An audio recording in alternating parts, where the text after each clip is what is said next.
যে এই কথার মাধ্যমে পুলিশ মন্ত্রী মানে রাজ্যের মুখ্যমন্ত্রীর ওপর তিনি চূড়ান্ত আস্থাহীনতা প্রকাশ করছেন, চূড়ান্ত আস্থাহীনতা। এখন বিহার উত্তরপ্রদেশের লোকেরা বলে যে দয়া করে পশ্চিমবঙ্গের কালচার চালু করবেন না। বিহার উত্তরপ্রদেশ এগিয়ে গেছে অনেক, লক্ষ্মীর ভাণ্ডারে আমার টাকা চলে যাচ্ছে, কোনো টাকা দিতে পারছি না, আরও ধার করে সরকার চালানো, এগুলো সরকার চলছে। যেদিন এই সরকারটা ক্ষমতা থেকে যাবে এই দলটাও থাকবে না, দলটা উঠে যাবে। একদল অযোগ্য লোকের হাতে সরকার চলে গেছে। আর এত হ্যাক হয় কেন সরকারের সব ওয়েবসাইটগুলো? হ্যাকাররা কি ভেতরে ঢুকে বসে আছে নাকি? পশ্চিমবাংলায় প্রশাসন বলে কোনো বস্তু নাই, যারা প্রশাসন চালাচ্ছে তারা প্রশাসনে চালানোর কোনো অভিজ্ঞতা নেই। যেভাবে তার দিকে গুলি করার চেষ্টা হয়েছে, সাধারণ মানুষের সিদ্ধাঁড়া দিয়ে তো ঠান্ডা স্রোত বয়ে যাবে। তাহলে সাধারণ মানুষ যারা শান্তিতে থাকতে চায় তাদের নিরাপত্তা কোথায়? সরকার তাদের কি নিরাপত্তা বন্দোবস্ত করছে? আলটিমেটলি যেটা দেখা যাচ্ছে, মানুষের নিরাপত্তা ভয়ঙ্কর। এই সরকার না স্ট্রং না রাফ অ্যান্ড ট্রাফ, কারণ এটা সরকারই নয়। ইউজার আইডি পাসওয়ার্ডটা নিশ্চয়ই কোনোভাবে বেরিয়ে গেছে, কারা বার করেছে? যারা টাকাটা তুলেছে তারা অন্যায় করেছে, অ্যারেস্ট করা হোক, কিন্তু আগে তো ধরতে হবে ইউজার আইডি পাসওয়ার্ডটা কে বার করে দিল ওখানে। একদিকে যেমন মুখ্যমন্ত্রী বলছেন যে strong administration, rough and tough, ঠিক সেইখানেই রাজ্যের মন্ত্রী ফিরহাদ হাকিম তিনি বলছেন যে রাজ্যের পুলিশ কি করছিল যখন বিহার থেকে মানুষ এসে যে সুশান্ত ঘোষের উপর যে অ্যাটাকটা আমরা দেখলাম, সেই পুলিশ কি করছিল, ইন্টেলিজেন্স কোথায়? তাহলে কি রাজ্যের মন্ত্রীরাই এখন রাজ্যের পুলিশের উপর আস্থা হারাচ্ছে? আমার সঙ্গে রয়েছেন বিজেপির নেতা বিমল শঙ্কর নন্দ, দাদার কাছে চলে যাব। দাদা, রাজ্যের মুখ্যমন্ত্রী যেমন একদিকে বললেন যে we are strong administration, rough and tough, সেইখানেই প্রশ্ন হচ্ছে তাহলে রাজ্যের মন্ত্রী ফিরহাদ হাকিম তিনি প্রশ্ন তুলছে রাজ্যের পুলিশের উপর। তিনি বলছেন যে অ্যাডমিনিস্ট্রেশন কোথায়, তিনি বলছেন যে ইন্টেলিজেন্স কোথায়, কি বলবেন? না, আমাকে বিজেপির নেতা মুখপাত্র যেই পরিচয় দাও না কেন, আমার আরেকটা পরিচয় আছে। আমি গত প্রায় 36-37 বছর ধরে একাধিক কলেজ বিশ্ববিদ্যালয়ে রাষ্ট্রবিজ্ঞান পড়িয়েছি, এখনও পড়াই। তো আমার রাষ্ট্রবিজ্ঞানের ছাত্রের অভিজ্ঞতা থেকে বলি, এটা স্ট্রং বা রাফ অ্যান্ড টাফ অ্যাডমিনিস্ট্রেশন নয়। There is no administration in West Bengal. পশ্চিমবাংলা প্রশাসন ব্যাপারটাই তো নেই। আরে থাকলে তো সে নরম কি মিঠে কড়া এইসব আলোচনাগুলো হবে, শক্ত কি নরম কি গরম এইসব আলোচনা হবে। প্রশাসন যদি না থাকে আলোচনা প্রশ্নটা কি? পশ্চিমবাংলায় প্রশাসন বলে কোনো বস্তু নাই, যারা প্রশাসন চালাচ্ছে তারা প্রশাসনে চালানোর কোনো অভিজ্ঞতা নেই, যোগ্যতা নেই, ক্ষমতা নেই। একদল অযোগ্য লোকের হাতে প্রশাসন পড়ে গেলে পশ্চিমবাংলায় যা হওয়ার ঠিক তাই ঘটেছে।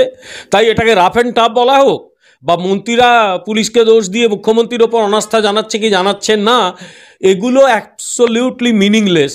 কারণ পশ্চিমবাংলায় প্রশাসন বলে কিছু নেই। রাজনৈতিক দল যে দল ক্ষমতায় এসে ওটা দলই নয়। কিছু মানুষ হঠাৎ করে সমবেত হয়ে সিপিএমকে তাড়ানোর জন্য তৈরি হয়ে গিয়েছিল, তাড়িয়েও দিল, তারপরে নিজেরা লুটপাট করতে নেমে পড়লো।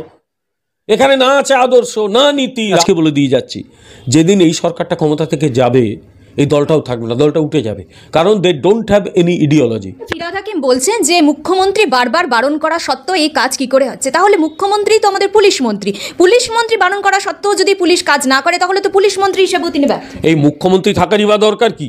এই পুলিশ মন্ত্রী বা থেকে আমাদের কী লাভ হচ্ছে? এই যে মন্ত্রীরা বড় বড় কথা বলছে ওগুলো থেকেই বা কী লাভ হচ্ছে? সত্যি এর কী লাভ কী ক্ষতি আমরা কিচ্ছু বুঝে উঠতে পারি না।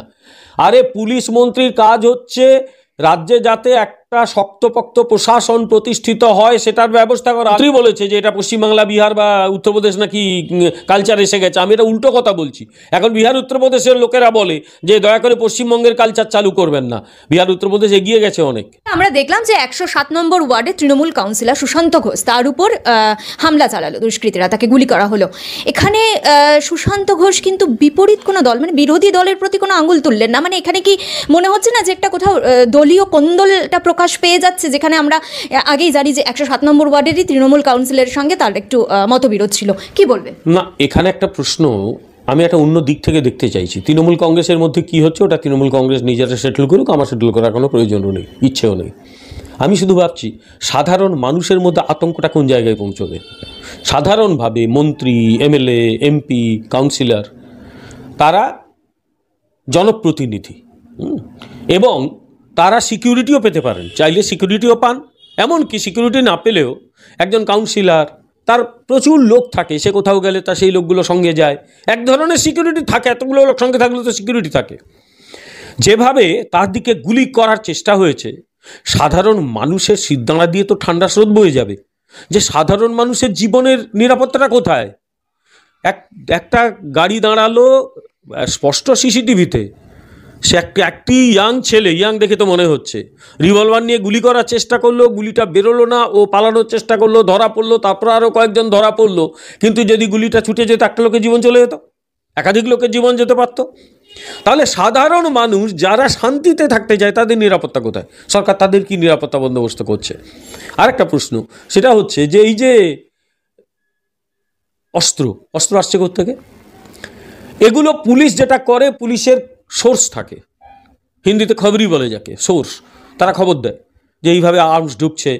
পুলিশের সোর্স কি শেষ? পুলিশের কাজটা কি? এই সমস্ত নেতামন্ত্রীদের নিরাপত্তা দেওয়া না মানুষকে নিরাপত্তা দেওয়া? নেতামন্ত্রীদের নিরাপত্তা দিক, কিন্তু মানুষকে নিরাপত্তা দেবে তো। ফলে আলটিমেটলি যেটা দেখা যাচ্ছে, মানুষের নিরাপত্তা ভয়ঙ্কর।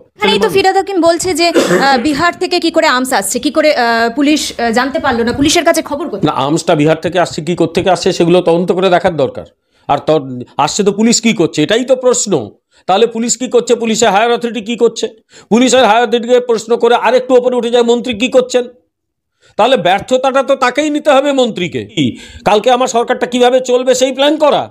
লক্ষ্মীর ভাণ্ডারে আমার টাকা চলে যাচ্ছে, কোনো টাকা দিতে পারছি না, আরও ধার করে সরকার চালানো, এগুলো সরকার চলছে। এগুলো আগেকার দিনে জমিদারি চলে, যেরকম ধার পার করো সরকার চালাও।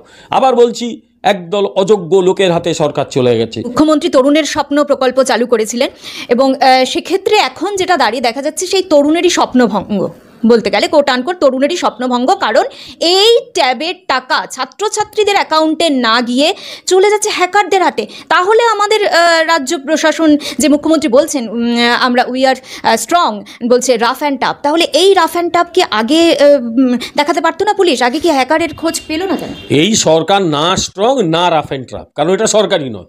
রাফ অ্যান্ড টাফও নয়, স্ট্রংও নয়, এটা সরকারি নয়। কিছু লোক ক্ষমতা পেয়ে গেছে যে সরকার নামক একটি জিনিস তৈরি করেছে, ওভাবেই চলে। সবচেয়ে খারাপ লাগছে, ওই নেতাজি সুভাষচন্দ্র বসুর বইয়ের নামে এটা না দিলেই পারতো। তরুণের স্বপ্ন একটা বই, নেতাজি সুভাষচন্দ্র বসু। তরুণের স্বপ্নে এখানে কি হলো? এখানে লোককে ট্যাব কেনার টাকা দেওয়া হলো। আচ্ছা, ট্যাব কিনে দেওয়া হলো না কেন? আগে টাকা দেওয়া হলো কেন? প্রথমেই বুঝে যাওয়া হলো ওই টাকা দিয়ে সবাই ট্যাব কিনেছে তো। এরপর সেই টাকাটা চলে গেল কিছু লোকের অ্যাকাউন্টে। কী করে গেল? এই টাকা তো কেউ খামে ভরে টাকা দেয়নি, টাকাগুলো ব্যাঙ্ক অ্যাকাউন্টে ঢোকানো হয়েছিল এবং সেটা অনলাইন পেমেন্ট হয়েছিল। তো সে অনলাইন পেমেন্ট কিভাবে হ্যাক হয়? নিশ্চয়ই ইউজার আইডি পাসওয়ার্ড পেয়ে গেছে ওরা। ইউজার আইডি পাসওয়ার্ডটা নিশ্চয়ই কোনোভাবে বেরিয়ে গেছে। কারা বার করেছে? যারা টাকাটা তুলেছে তারা অন্যায় করেছে, অ্যারেস্ট করা হোক। কিন্তু আগে তো ধরতে হবে ইউজার আইডি পাসওয়ার্ডটা কে বার করে দিল ওখানে, কিভাবে হ্যাক করলো। আর এত হ্যাক হয় কেন সরকারের সব ওয়েবসাইটগুলো? হ্যাকাররা কি ভেতরে ঢুকে বসে আছে নাকি?